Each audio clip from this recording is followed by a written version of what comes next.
Sejam todos bem-vindos a mais um encontro C3 do Conselho de Minerva. O nosso propósito é conhecer para compreender e poder comentar e até criticar. Hoje nós vamos conversar com o engenheiro Ricardo Salgado Martins, da Natural Energia. Boa noite, Ricardo, como você está?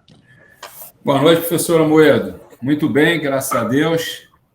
Estamos aqui na espera aí de uma grande conversa aí sobre essa questão da energia que tanto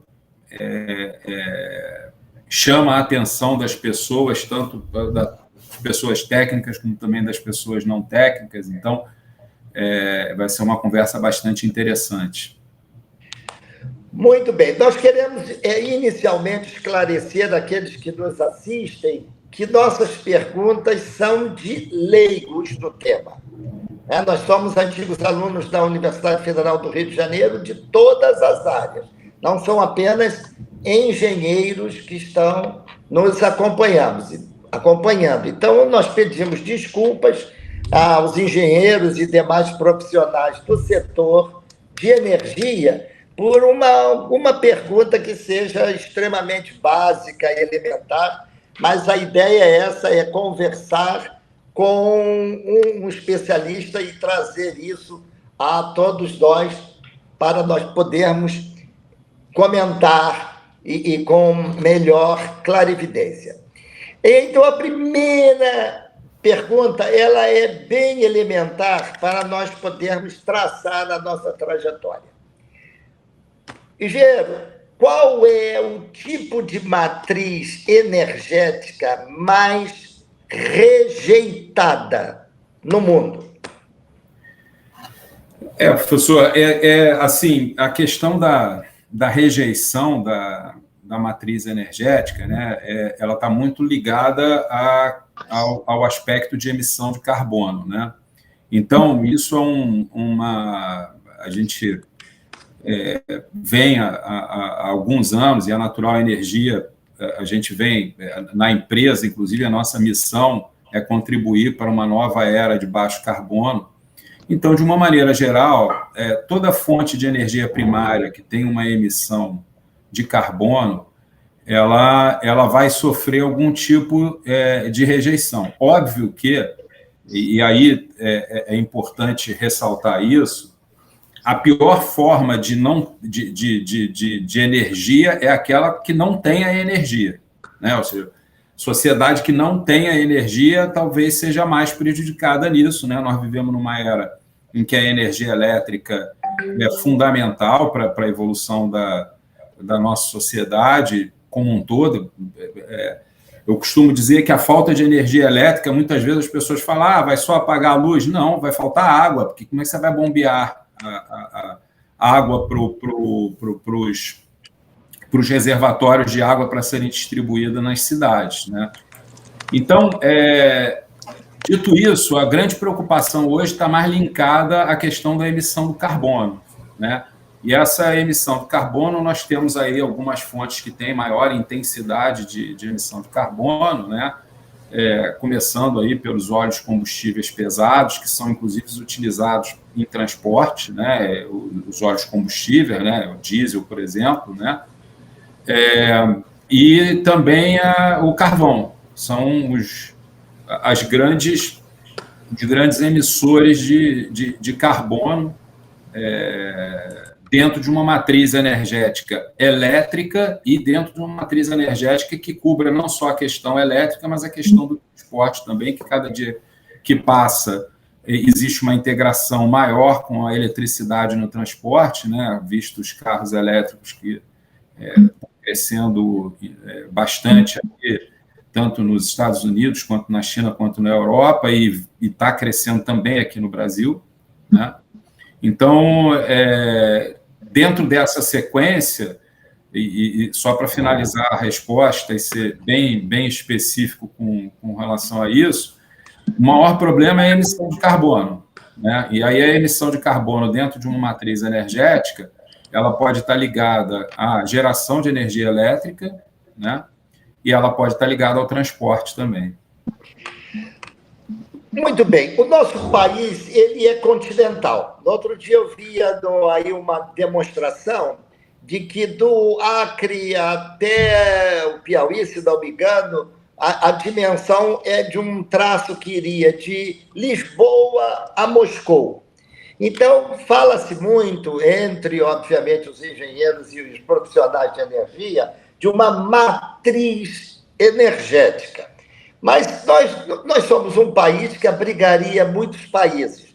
Então, quais são, me permita a pergunta, quais são nossas principais matrizes energéticas?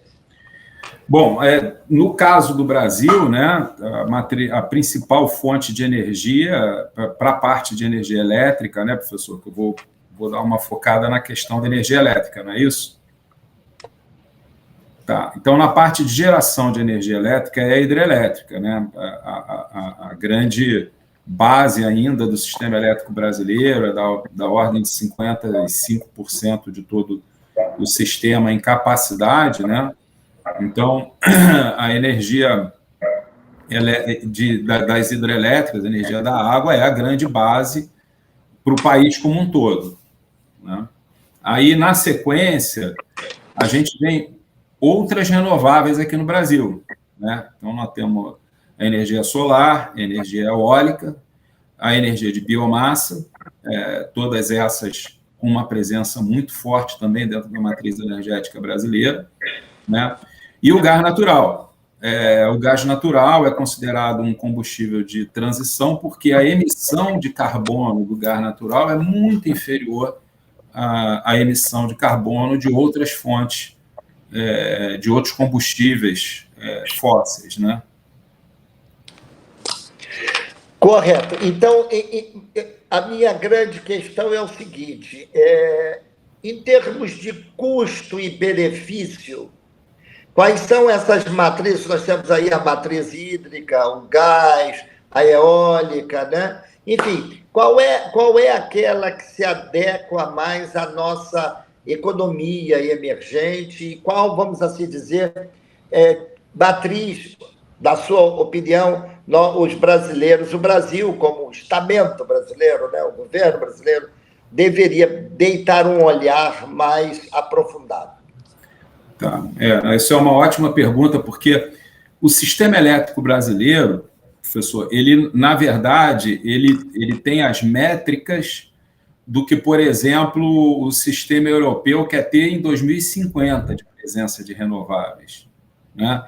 Então, essa transição energética dentro do setor elétrico brasileiro, ela, em tese, já ocorreu. Uma enorme presença massiva das hidrelétricas, né? Uma presença muito significativa das eólicas, das solares e da biomassa, e complementadas pelo gás natural. Então, a gente, na verdade, o setor elétrico brasileiro agora, o grande desafio dele, daqui para frente, é manter esse crescimento com equilíbrio para que tenha essa segurança no suprimento de energia, né?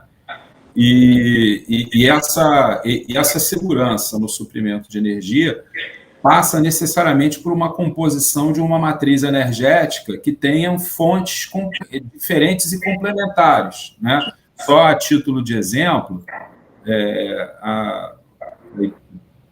o fator de correlação entre a produção de energia eólica e de hidrelétrica, ela dá próximo de -1, o que significa dizer que elas são complementares, né? Aí você poderia dizer, poxa, então eu posso fazer um sistema só de eólica e hidrelétrica. Não pode, porque, primeiro, a correlação é uma questão estatística, né? E como todo modelo estatístico, às vezes cai num ponto onde você efetivamente não ocorre aquela correlação, né? Segundo, que existe uma desproporcionalidade entre o tamanho do que você tem hoje de energia hidrelétrica no Brasil, que é da ordem aí de 110 gigawatts de capacidade instalada, né? O que a gente tem de eólica, que é da ordem de 26 gigawatts de capacidade instalada. Então, quer dizer, eu não consigo complementar com a eólica 100% a hidrelétrica. E isso é certo do ponto de vista financeiro, tá, professor? Porque seria extremamente caro você ter que fazer duas fontes com a mesma capacidade de instalação só porque elas são complementares, entendeu? Eu, há pouco tempo atrás, vi um trabalho interessante que fizeram sobre energia offshore em complementariedade com as hidrelétricas brasileiras, né? E, assim, do ponto de vista de complementariedade de produção de energia, existe e realmente é extremamente complementar, tá? O grande problema é o custo. O custo da energia offshore é quase 4 vezes mais caro do que da energia eólica onshore e de outras fontes. Então, existe um balanço ideal que deve ser atingido em algum momento no futuro com as diversas fontes. Quer dizer, existe uma otimização a ser feita disso aí. Um bom exemplo disso por exemplo, poxa, se todo mundo quer tanto descarbonizar, por que todo mundo não troca o carro por um carro elétrico? O carro elétrico ainda está caro. Você vai comprar um carro do mesmo tipo, do carro a gasolina para o carro elétrico, você vai ter que fazer um investimento a mais.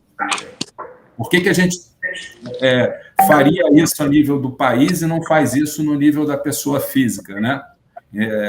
Isso é uma coisa importante aí a ser levantada. Então, do ponto de vista de otimização do custo da matriz energética brasileira, eu acho que a matriz energética brasileira é uma matriz bem otimizada do ponto de vista de emissão de carbono, mas é uma matriz cara. Tanto que a energia elétrica brasileira é uma das mais caras do mundo. Né? Comparar com a matriz energética, com o custo da energia nos Estados Unidos, nós somos quase o dobro do custo da energia no nível da pessoa física. Né? A conta que você paga em casa por megawatt-hora é aproximadamente o dobro da conta que se paga, por exemplo, nos Estados Unidos. Mas aí uma questão aí de econômica.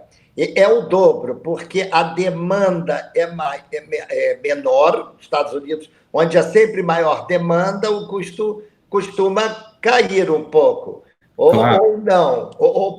Ou seja, nós temos pouca energia, é a razão disso, então, que ela é mais cara?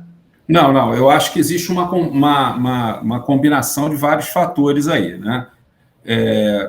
O fator da combinação das nossas fontes de energia, que é uma opção nossa por ter uma matriz mais limpa, né? E é bem mais limpa que a matriz americana, né? Tem um aspecto de escala, porque a matriz americana é quase 8 vezes maior que a matriz elétrica brasileira. Nós somos hoje o 10º maior consumidor do mundo. A diferença entre os dois primeiros, que são Estados Unidos e China, e os demais é enorme. Então, por exemplo, entre o primeiro e o 10º, o primeiro consome quase 8 vezes mais do que o nós, né? Que somos o 10ª maior matriz energética do mundo. Ficou aqui uma dúvida, me deu aqui uma dúvida. A produção offshore é gás, essencialmente gás? Mas a produção offshore, não, eu estava falando da eólica offshore. Da eólica offshore, ok. Eu estava falando da eólica offshore. E nós já temos... Para ser específico, porque foi um trabalho interessante, eu vi, um trabalho tecnicamente montado sem fazer a conta financeira. Né? Pois não. Do ponto de vista técnico, é lindo, funciona realmente. Tá? Do ponto de vista financeiro, existe um problema de custo ali que a gente ia ter que, provavelmente essa nossa energia, que já é quase o dobro da americana, ia passar a ser 4 vezes mais cara que a americana. Aí, nem comparando com a chinesa, que a chinesa é ainda mais barata que a americana. Então, significa dizer o seguinte, para onde as fábricas vão? vão para onde a energia mais barata Sim, estiver. sim. Ok. Nós não temos ainda nenhum parque eólico offshore. Não, é a nível comercial, não. Ok.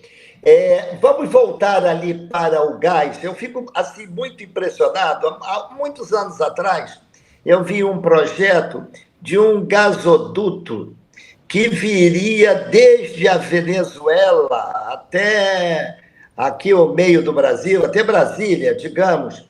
E eu fiquei impressionado, porque isso é um gasoduto transcontinental, quase. Não é transcontinental, mas é uma dimensão gigantesca. E aí me ficou a dúvida assim: esse custo de implantação, ele se financia? É válido um gasoduto tão extenso assim? Olha, a gente, no caso do Brasil, a gente ainda, enquanto nós somos um grande consumidor de energia elétrica, nós não somos um grande consumidor de gás natural. Tá? No caso do Brasil, se não me engano, aí, nós estamos entre os 25 maiores consumidores de gás natural, bem atrás, por exemplo, da nossa vizinha Argentina aqui, né? E muito se dá pelo aspecto o conforto térmico nas residências brasileiras é bem inferior ao conforto térmico de países até como a Argentina, vizinhos nossos aqui, não precisamos nem falar de Europa e Estados Unidos, vizinhos nossos aqui, Argentina e Chile. O conforto térmico da residência é bem pior no Brasil. Uma cidade como Curitiba deveria ter um sistema de aquecimento residencial muito melhor do que o que tem. Né? O sistema de aquecimento residencial de Curitiba é muito semelhante ao sistema que tem aqui no Rio de Janeiro. Então, aliás, talvez aqui no Rio ainda tenha a vantagem de ter o gás e lá não. Então, eu particularmente acho que isso está muito, o consumo do gás está muito ligado à questão, o aspecto do conforto térmico, né? Agora, tem uma variável que muita gente não considera, professor, aí saindo um pouco até da questão elétrica, né? Por exemplo, no Brasil inteiro se cozinha com gás de botijão, né? Parte desse gás de botijão nem brasileiro é importado, né? Basicamente é butano, né? E esse gás ele é distribuído no Brasil inteiro com caminhões e óleo diesel. Então, assim, fazendo um paralelo, sem grandes contas, obviamente, né? Porque distribuir em todas com a qualidade de estrada que a gente tem aqui no Brasil, distribuir botijão de gás pelo Brasil inteiro tem que ser mais caro do que fazer gasoduto. Não é porque a gente ainda não fez a infraestrutura, precisaria de um mecanismo para poder fazer essa infraestrutura, né? E aí, paralelos, por exemplo, com países... a Argentina também fez isso, né? Os Estados Unidos faz bastante, né? Os Estados Unidos ele vai levando o que eles chamam gasoduto virtual, né? Eles vão levando o gás por caminhão, né? E conforme eles vão se afastando das regiões, eles vão trazendo os gasodutos. Existe uma combinação entre a expansão da malha de gás com a expansão da malha de gás suprido por esse gasoduto virtual que eles chamam, né? Que basicamente não é de botijão, deles lá é um pouco diferente, que eles usam propano, que é um outro... É o mesmo gás também, só que tem uma composição química um pouquinho diferente, mas eles utilizam muito isso, eles vão caminhando com a rede de gás, né? E conforme eles vão andando com a rede de gás, eles vão andando na frente da rede de gás com o gasoduto virtual para você criar um mercado e poder andar com o gasoduto, né? A gente aqui no Brasil tenta, muitas vezes, optar tudo por lei, né? Então, cria lá a lei da Eletrobras lá e tem que fazer térmica para virar âncora de gasoduto distante. É complicado fazer isso, porque você cria um mercado não real, né? Então, era preferível que se fizesse algo semelhante ao que se faz lá. Entendeu? Conforme, por exemplo, a produção de gás é concentrada em Rio de Janeiro, São Paulo, alguma coisa na Bahia, tem uma boa descoberta agora em Sergipe, Rio Grande do Norte tem alguma coisa também, né?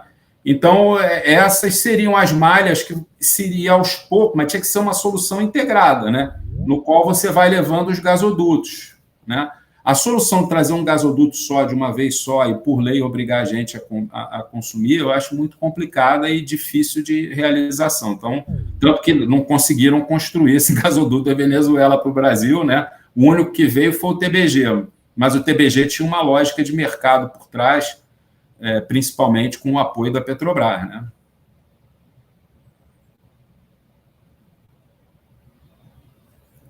Eu acho que o professor Amoedo caiu. Ah, tá. Tá. Vou aguardar aí.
Maria José, tem um SA aqui aparecendo, que deve ser o Sebastião Amoedo, né? Ele está no mudo. Caiu.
Não, tranquilo.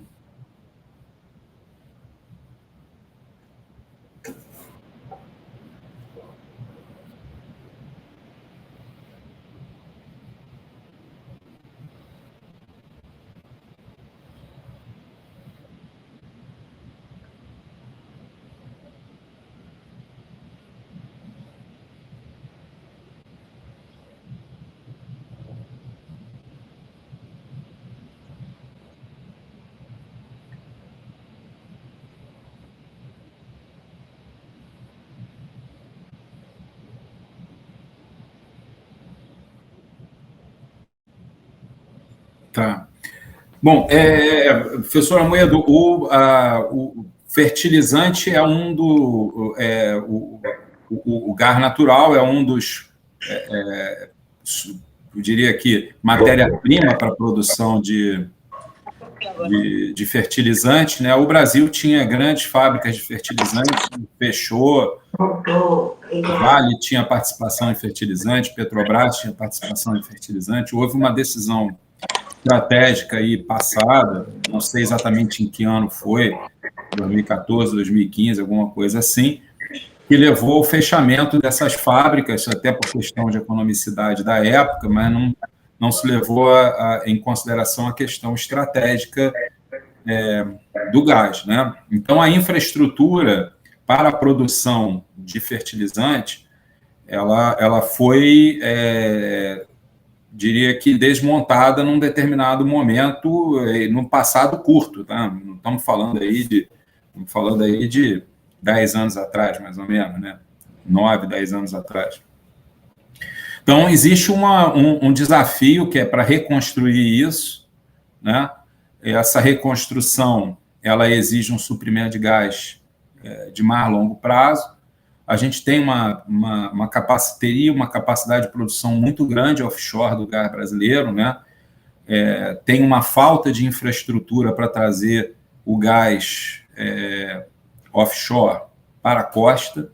Esse talvez seja o grande desafio aí, que eu até, assim, tenho visto aí com bons olhos uma tentativa de se utilizar uma das empresas do governo brasileiro, aí, a PPSA, para ser uma das financiadoras dessa infraestrutura, né? É uma empresa que tem muita receita e pouco custo, porque é uma empresa basicamente holding que recebe royalties, né? Então poderia ser uma solução inteligente do ponto de vista financeiro, mas aí eu não sei se eles vão compor com o BNDES para que possa ter uma, uma estrutura bem montada com relação a financiamento e tudo mais, né? Mas o que falta mesmo é trazer o gás do offshore para a costa, né? A gente está acompanhando aí a chegada do Rota 3 em Maricá, vai ser um avanço grande, a UPGN sendo construída ali onde o atual chama-se Polo Gás Luber, o antigo Comperge, né? A gente deve ter em torno aí de 20 milhões de metros cúbicos. E tem a infraestrutura ainda existente que poderia estar sendo usada, mas a gente ainda não tem fábrica, né? Então essas fábricas têm que ser construídas, elas dependem de contratos de longo prazo. Então, normalmente essa fase que a gente chama fase de desenvolvimento, por incrível que pareça, demora mais do que a construção mesmo, né? A fase em que você está fazendo todos os trabalhos de engenharia, todo o trabalho de licenciamento ambiental e todo o trabalho comercial para se fechar os contratos, né, que permitam uma construção de uma infraestrutura dessa, porque é uma infraestrutura cara, não é barato, né? Mas, enfim, eu acho que em breve, aí, com o suprimento de gás vindo do Rota 3, eu acho que a gente vai ter um aumento mais significativo e uma possibilidade de produção nacional de fertilizante, que é fundamental para a produção agropecuária brasileira, né? Hoje a gente importa muito da Rússia, né?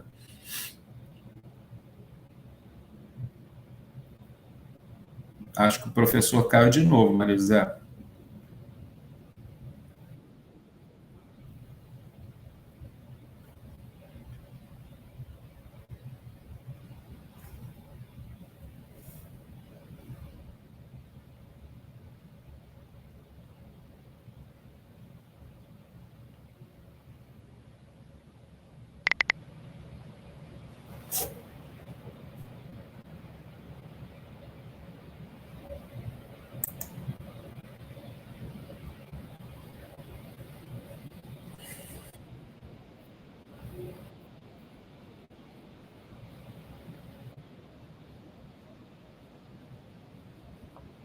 Acontece, professor.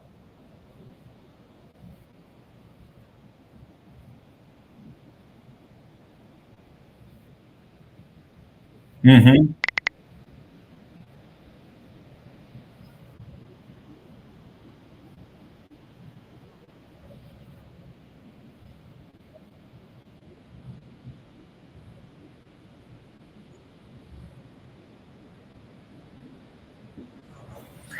Olha, professor Amoedo, a movimentação de maré, pelos cálculos que já foram feitos em diversas entidades, né?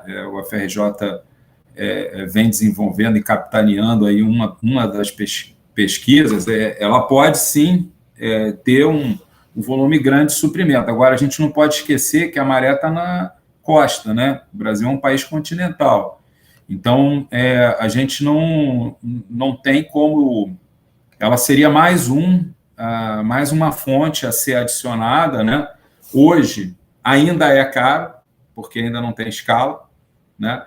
Mas definitivamente é uma fonte de energia que pode ser utilizada. Hoje em dia, para falar a verdade, professora Moeda, a gente tem as fontes de energia são inúmeras, né?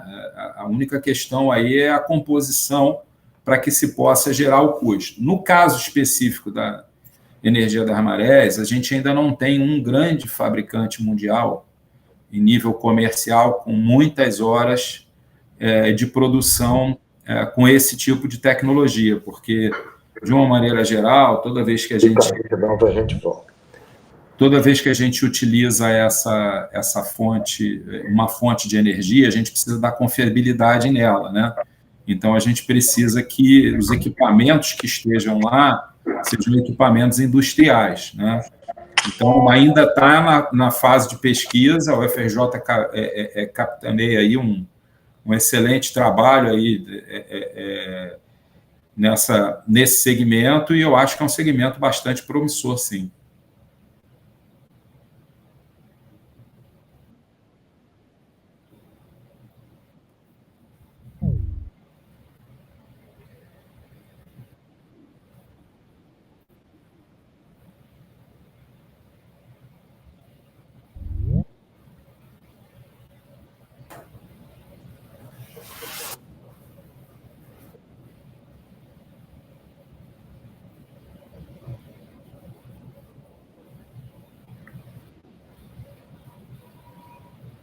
Professora Amoedo, o microfone está no mudo. Seu microfone está no mudo. Ah, tá.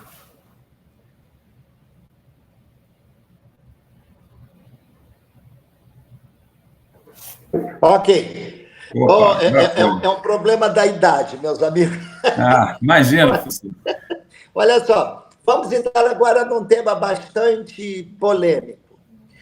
Recentemente, o Estado de São Paulo publicou uma grande matéria que bota a gente assim numa dúvida cruel e se nós estaríamos assim na liderança do atraso. E ele fala de quanto nós estaríamos atrasados na geração de hidrogênio verde, correto? Uhum. Eu li aquilo, como eu sou um pouquinho mais idoso que todos aqui, e já trabalhei na indústria automobilística, grandes complexos industriais, sei da complexidade desses investimentos e quantos interesses estão envolvidos. Eu fiquei não com uma pulga, mas com um elefante atrás da orelha. Então, eu lhe faria uma pergunta bastante clara.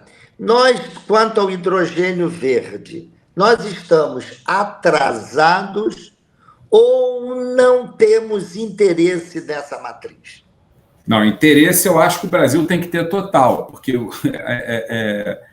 a economia do hidrogênio ela vem em complementariedade à economia da eletricidade e vai transformar realmente a sociedade humana numa sociedade de baixo carbono, né? Então, a combinação dessas duas tecnologias, quer dizer, a tecnologia do hidrogênio com a tecnologia elétrica, né, ela vai ser um efeito transformador E a gente não pode esquecer que a população da Terra continua aumentando, né?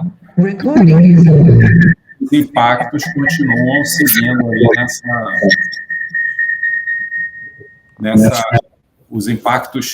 os impactos eles continuam bem significativos nesse aspecto do carbono, né?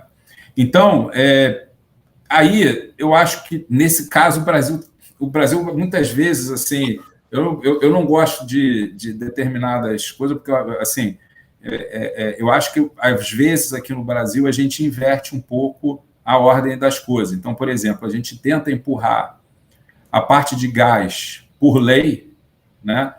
E o gás é um produto comercial, que é amplamente comercial. Se a gente tivesse, talvez, uma estratégia de mercado mais parecida com uma estratégia americana, em que você vai crescendo os gasodutos de acordo com o crescimento desses gasodutos virtuais, né? A gente teria um tremendo de um mercado a crescer de gás natural, a gente ia deslocar muito do butano, principalmente butano importado, e diminuir muito o consumo de diesel, porque esses botijões de butano, ou de gás de cozinha, né, eles são distribuídos por caminhão a diesel, né? Então, seria uma composição muito interessante nesse sentido. No caso do hidrogênio, eu acho que ainda existe uma necessidade de uma intervenção governamental, porque é uma indústria muito incipiente, né? Então, por exemplo, nos Estados Unidos existe uma lei chamada Bipartisan Law, né? E eles estabeleceram vários hubs prioritários de hidrogênio, no qual, e para nós brasileiros isso é um negócio assim impressionante, né? O governo americano tira do Tesouro americano e coloca 50% do investimento para o empreendedor. Não é banco do governo, é 50% do investimento para você fomentar uma nova economia, né? Diferente do gás natural, que já existe essa economia, é uma questão de mercado, a gente precisa desenhar essa questão do mercado um pouco mais inteligente para diminuir a pegada de carbono da distribuição do botijão de gás, né? O hidrogênio não. O hidrogênio ele realmente depende de uma política governamental. A gente isso está em discussão muito aqui no Brasil, até agora não houve uma definição, nós realmente estamos saindo atrás aí de uma política para o hidrogênio, e o Brasil tem todas as condições para liderar a produção de hidrogênio no mundo, porque, basicamente, o que difere aí, até para as pessoas que não são técnicas, né, a produção do hidrogênio verde, a água ela é composta de hidrogênio e oxigênio, né? Então, você gera energia elétrica através de uma fonte renovável, então, você pode gerar de solar, pode gerar de eólica, pode gerar de biomassa, e utiliza essa energia elétrica para separar as moléculas da água. Então, por um lado sai o hidrogênio, por outro lado sai o oxigênio, né? O oxigênio serve para muitas coisas, inclusive para o hospital. Então, você pode ter uma utilização muito grande do oxigênio, né? E aí você tem uma produção muito grande de hidrogênio. Só que aí o hidrogênio tem um problema. O hidrogênio é uma molécula pequena, uma molécula que vaza com facilidade. Então, existe uma necessidade de adaptação para o transporte do hidrogênio, né?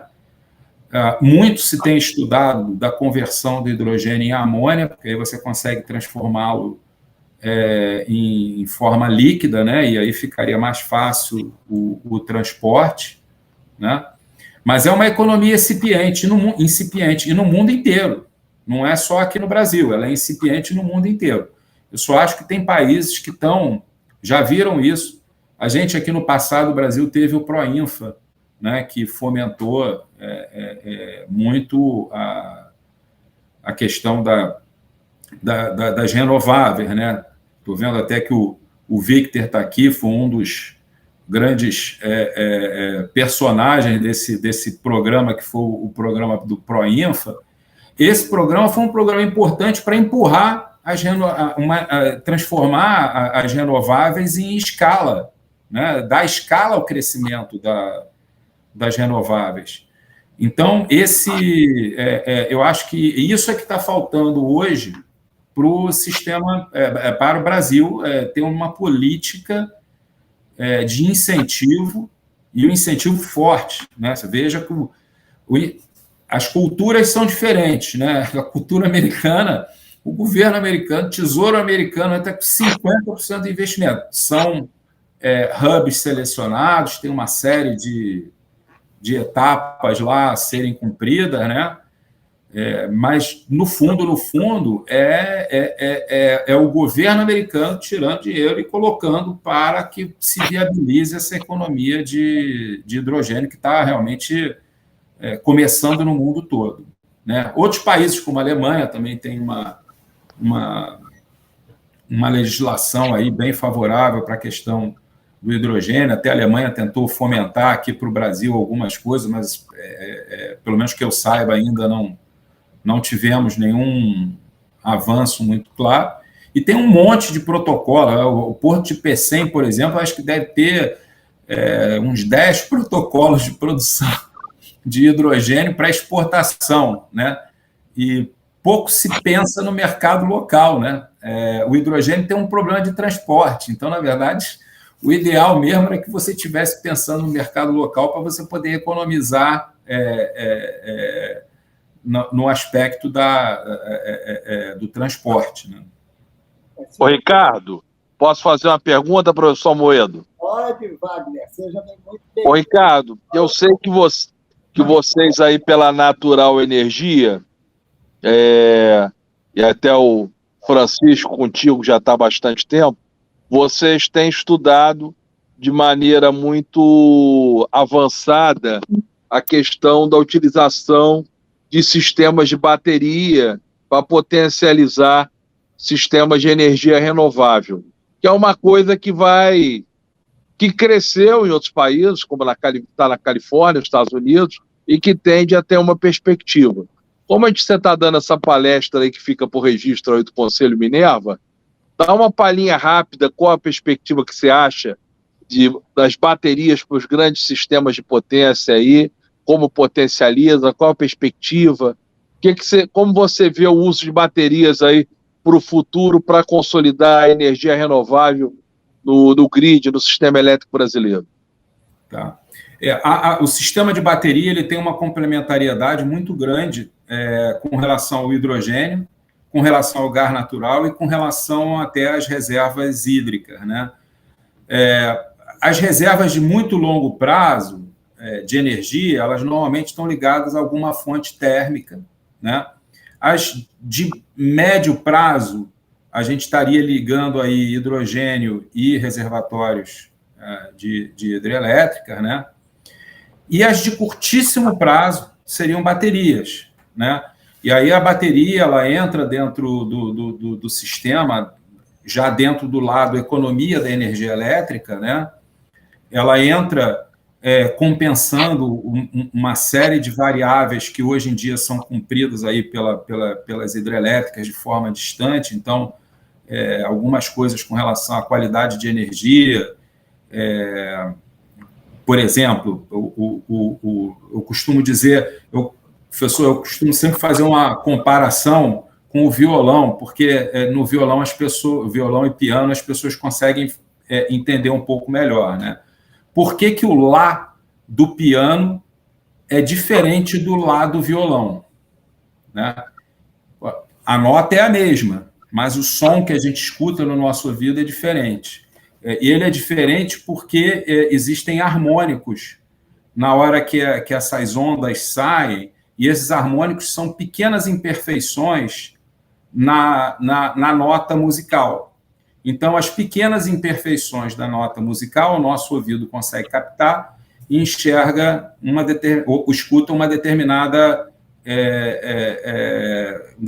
som, ao passo que do piano vai escutar outro. No setor elétrico acontece a mesma coisa. a onda a energia elétrica ela é transmitida em ondas, né?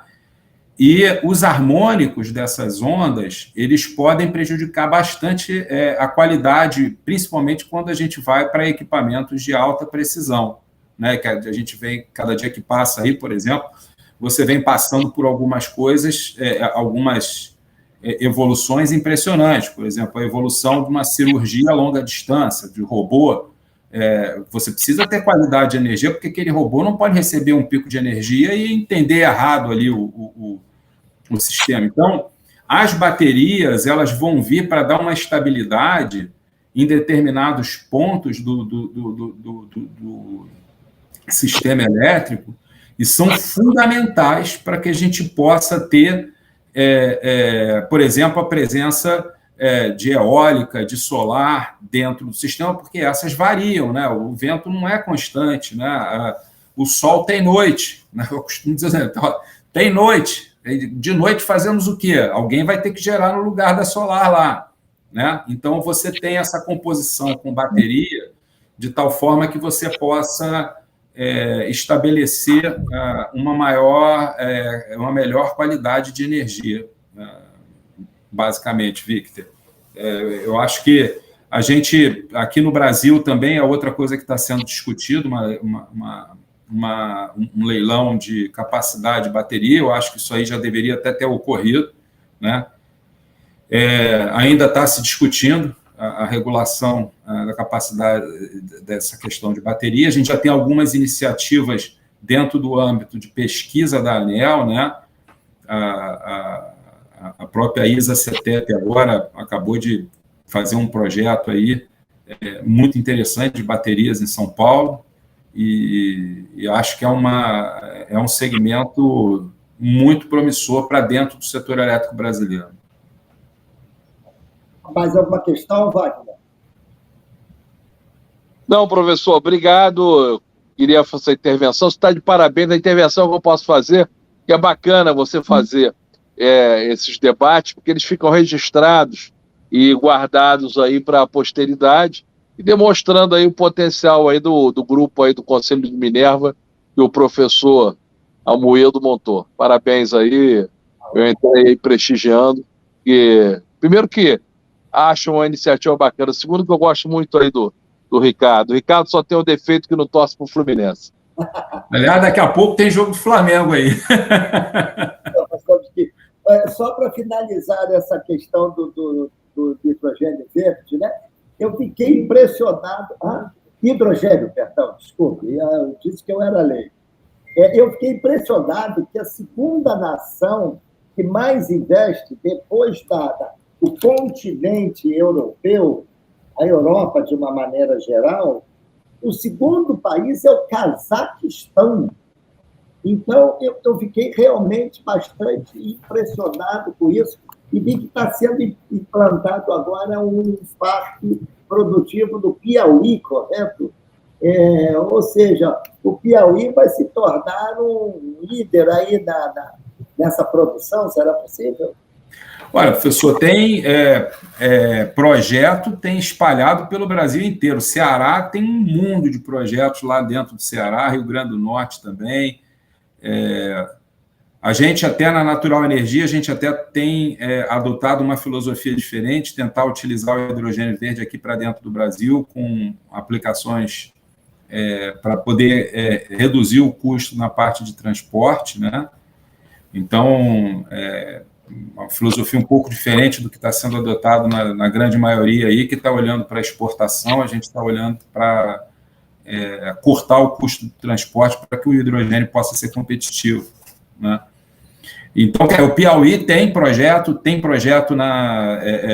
no Ceará, tem projeto no Maranhão, tem projeto no Brasil inteiro. Está impressionante essa que agora estão todos em projeto, tá? Ninguém está construindo nada. A gente, pelo menos eu não tenho essa informação.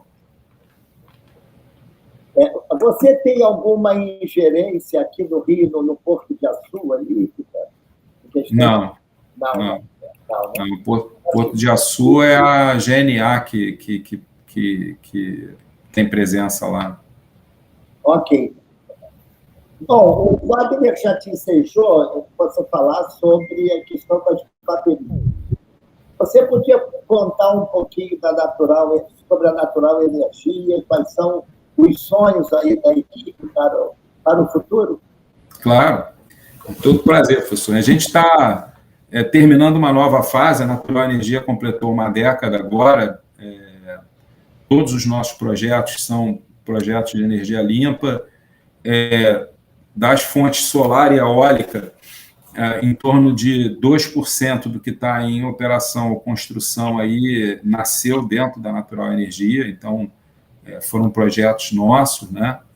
E a gente agora está vindo com um desafio muito grande, a gente está criando uma gestora de capitais para que a gente possa financiar a construção de todos os projetos aí que a gente vem atuando bastante no projeto A Gás Natural, projetos eólicos, projetos solares e bastante em bateria e hidrogênio verde. Aí no hidrogênio verde inclui a amônia verde também, porque é um aspecto importante da produção do hidrogênio. Então, semana retrasada até, eu estive nos Estados Unidos em reunião com várias empresas e tivemos uma reunião com alguns fabricantes de equipamento para segmento de hidrogênio. A gente acredita muito nessa economia de baixo carbono composta por a economia da energia elétrica, e aí a gente inclui a bateria dentro dela, né? E a economia de hidrogênio. Então, são essas duas economias que a Natural Energia hoje vem atuando de forma bem forte e focada no aspecto de baixo carbono, como gerar uma matriz com confiabilidade, porque isso é importante registrar, com confiabilidade e de baixo carbono. Eu queria só registrar, professor, um exemplo que me ocorreu no passado, na minha carreira, e é uma coisa interessante só para a gente fechar, né? Foi um negócio que emocionou a todos na época, né? Nós tínhamos terminado de desenvolver um projeto A Gás Natural, e aqui no estado do Rio de Janeiro, e tinha uma verba de compensação de ICMS que a gente tinha que aplicar em energia renovável, né? E aí o pessoal da empresa foi buscando, até com interação com grupos do governo, até o Wagner, na época, era secretário de Energia, muita interação com o grupo dele lá, áreas que a gente pudesse atuar na parte de renovável. Aí nós estamos falando em 2002, pré-Proinfa, foi uma coisa bastante interessante. E entre o Rio de Janeiro e São Paulo, nós descobrimos uma comunidade quilombola, né? Inacreditavelmente sem acesso a energia nenhuma. Os caras viviam de pesca. Basicamente, os atravessadores que compravam os produtos deles, eles acabavam pagando muito barato, porque como eles não tinham energia, não tinham como armazenar o peixe estragava, então o cara tinha que vender a qualquer preço. E a gente fez um estudo bastante interessante e desenvolveu dentro daquela comunidade um sistema solar e que incluía, inclusive, isso era uma verba de compensação, então foi um projeto pequeno que foi feito, mas assim, com um benefício muito grande para uma comunidade da ordem de 200 pessoas, que era o que tinha lá na época, né? E aí o interessante foi que quando terminou tudo, está tudo funcionando, o líder da comunidade chamou um dos nossos engenheiros que implementou o projeto lá para jantar, né? E aí, no meio do jantar, ele desligou a luz. E aí ficou uma escuridão dentro da sala, e não tinha vela, não tinha nada. O cara tomou um susto muito grande, né? E aí foi muito interessante, porque ele ficou, nossa, será que alguém ficou zangado da gente fazer isso, né? A primeira reação dele ficou com medo, né? Aí o senhor, que era o líder, disse assim, olha, eu tô... Aí acendeu a vela, né? Acendeu uma vela e disse assim, olha, eu quis fazer esse jantar em agradecimento a você, porque durante 65 anos da minha vida eu jantei assim. E eu agora consigo jantar vendo a novela, porque aí depois ele ligou tudo e aí conseguiu ver a novela, né? Eu agora consigo jantar vendo a novela e isso foi uma diferença muito grande na nossa vida, para não só minha filha estar lendo de noite, enfim.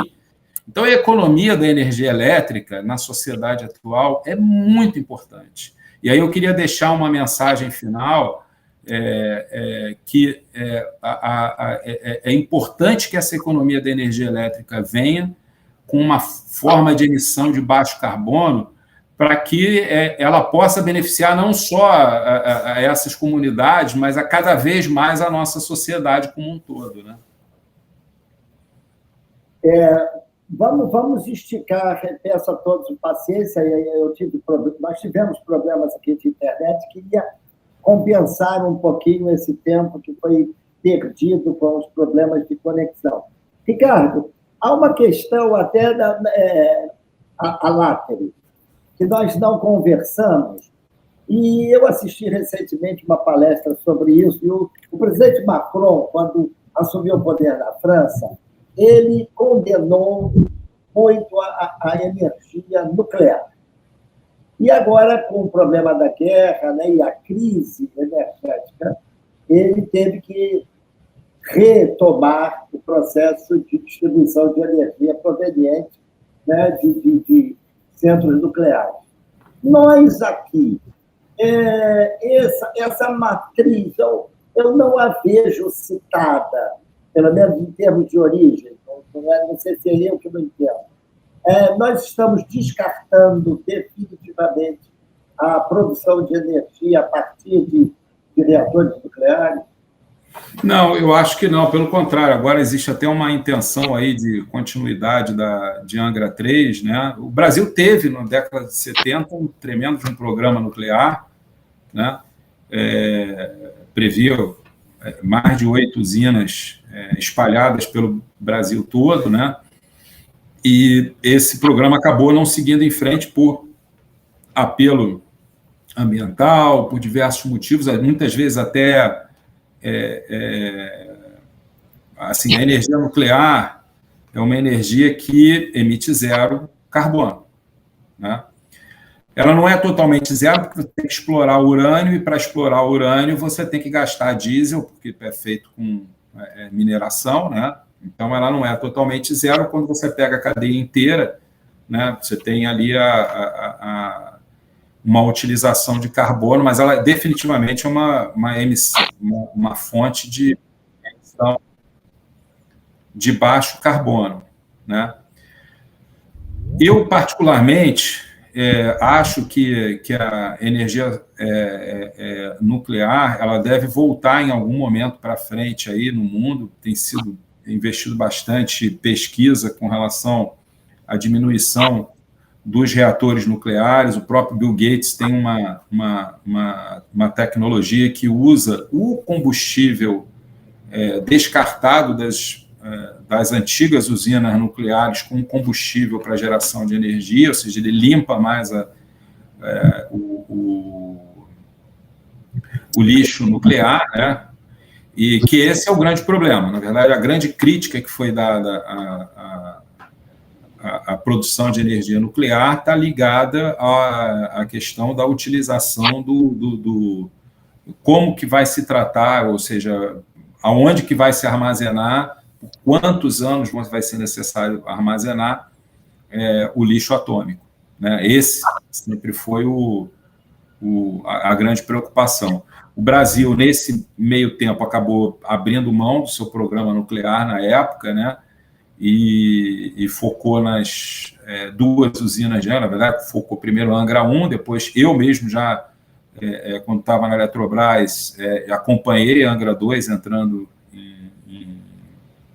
em operação, né? E agora existe uma discussão já em andamento, bem avançado, com relação à Angra 3, para dar continuidade ao projeto de Angra 3. Mas isso tudo, a energia, eu volto a dizer, toda fonte, toda matriz energética mundial, ela precisa ser composta de várias fontes de energia, né? Isso é fundamental para que a gente possa ter uma matriz energética confiável, com resiliência, né? E, nesse sentido, a nuclear também entra com uma participação, uma contribuição dela. A nuclear, para quem não é técnico do setor, a nuclear a característica dela, ela tem pouca variação, né? E o sistema elétrico, de uma maneira geral, na hora que você liga uma luz aqui dentro do escritório, alguém está gerando mais energia em algum lugar. É o just-in-time perfeito de entrega, né? E isso a nuclear não é capaz de fazer, né? Então, ela realmente precisa de complementariedade, precisa, por exemplo, baterias, precisa as hidroelétricas que possam fazer essa compensação, que é o nosso caso aqui no Brasil, né? Em outros locais ele é feito com usinas a gás, né? Então, eu acho que a energia nuclear, ela não só não deve ser abandonada, né, como deve ser seguida dentro de um portfólio de análise de custo, né? Ô, Ricardo, com boa coincidência, o artigo da Brasil Energia, que acabou de sair há meia hora atrás, é meu, falando sobre perspectivas de energia nuclear no Brasil. Vou até mandar para o professor Moedo aí para distribuir. Acabou de sair meia hora atrás no online, que vai sair publicado na revista sábado. Opa, então eu vou dar uma lida lá. Que bom, que bom. Isso é o Conselho de Minerva. Bom, Ricardo, agora sim estamos chegando ao fim do programa. Eu gostaria, agora, uma nova mensagem sua, mas especialmente, que orientações você daria para um jovem engenheiro, ou, enfim, de outra atividade próxima, que tenha a intenção de se especializar em produção de energia? O que você... Recording is on. Olha, o segmento de energia é um segmento multidisciplinar, né? Então, você vai ter jovens que vão estar fazendo direito, que vão poder se especializar nos contratos, né? Aliás, uma coisa importante dizer, numa economia comercial, nenhum projeto é feito sem contrato. Então, o volume de trabalho jurídico que envolve um projeto desses é quase tão grande quanto o volume de engenharia que é feito para desenvolver esse projeto. Então, você tem várias frentes: a frente financeira, financiamento, uma engenharia financeira para o segmento de energia, também é uma ótima especialização. Há óbvia especialização técnica na engenharia, onde você tem aí engenharia civil, engenharia mecânica, cada uma com a sua contribuição, engenharia elétrica, né? Com cada uma com a sua contribuição, né? E a engenharia de produção, com toda a parte financeira que vem caminhando hoje em dia, em todos esses projetos, se você não tiver uma definição financeira muito precisa, uma definição contratual muito precisa, é muito difícil se construir um projeto desse. Então, a energia é um segmento multidisciplinar, né, que pode cobrir uma série E aí você começa a entrar até no agronegócio, porque você vem lá com a cana-de-açúcar, tem a parte de biodiesel. Então, você vem com diversos segmentos, e aí cada um deveria olhar assim dentro do seu potencial, né, para que área mais ou menos quiser seguir. Você consegue, dentro disso, se especializar e, ao longo pelo menos da sua faculdade, fazer um estágio numa empresa de energia aí buscando o seu segmento de trabalho, né? Muito bem, eu quero agradecer a todos os que estão conosco nesse momento, Wagner, Francisco, Victor, todos dois, queridos companheiros, a Angélica, diretora do Núcleo de Computação Eletrônica da UFRJ, nos acompanhou, a Amélia, da diretoria de acessibilidade. Nós já estamos aí, meus amigos, com 1.200 alunos da universidade, que são os alunos singulares. São alunos especiais, são deficientes físicos, deficientes visuais, até mesmo paralisia cerebral. Nós temos alunos hoje com direito legal a cursar a universidade, que eles podem, obviamente, passar pelos próprios. Mas a universidade tem feito um curso hercúleo para atender isso, e que, desde já, eu peço sempre a compreensão e apoio de todos. Eu gostaria, ao te agradecer, Ricardo, dizer que achei muito bonita a história lá dos quilombolas e de quanto vocês propiciaram, mas lembrar que só pessoas que têm uma boa energia podem levar a energia às outras pessoas. E nisso você realmente aí, Wagner aí já elencou apenas um dos seus severos defeitos, que é ser fluminense, não é isso? Mas, fora isso, você é uma pessoa muito querida e aqui todos nós temos grande carinho por você e por sua energia. Meus amigos, o C3, conhecer para compreender e comentar, e até mesmo criticar, vai prosseguir no próximo, última quarta-feira de julho, quando nós teremos um outro engenheiro aqui que falará sobre um tema extremamente interessante, que é balonismo. Não o balão de São João, mas o balonismo como meio de transporte, indo do pré-Zeppelin, do Zeppelin e dos novos projetos que existem já internacionais para transporte de pessoas e equipamento e carga, né? E carga pesada, enfim. É um tema que eu os convido todos já, oportunamente mandarei mensagens a todos, mais uma vez pedindo desculpas pelos probleminhas aí de internet. Lembrar os que nos assistem depois que tem 2 Amoedo do ar, não é em função de uma dificuldade visual, é porque como eu estava com problema de internet, eu fiquei na internet do 5G, se um caísse, eu recorreria a outra solução que eu encontrei. Como você, Ricardo, falou tanto, né, da confiabilidade. Da confiabilidade, Confiar só numa fonte, encontrei essa solução, e aí estou associando eólica com hídrica para poder suprir. Então, meus amigos, muito obrigado. Queria pedir a todos que tiverem amigos baianos, deem grandes abraços aos baianos domingo. Domingo, 2 de junho, é efetivamente o dia da independência da Bahia, 200 anos de independência da Bahia. O 2 de julho, lá na Bahia, quem não foi a Salvador não vai mais, porque não há mais vaga em nenhum hotel.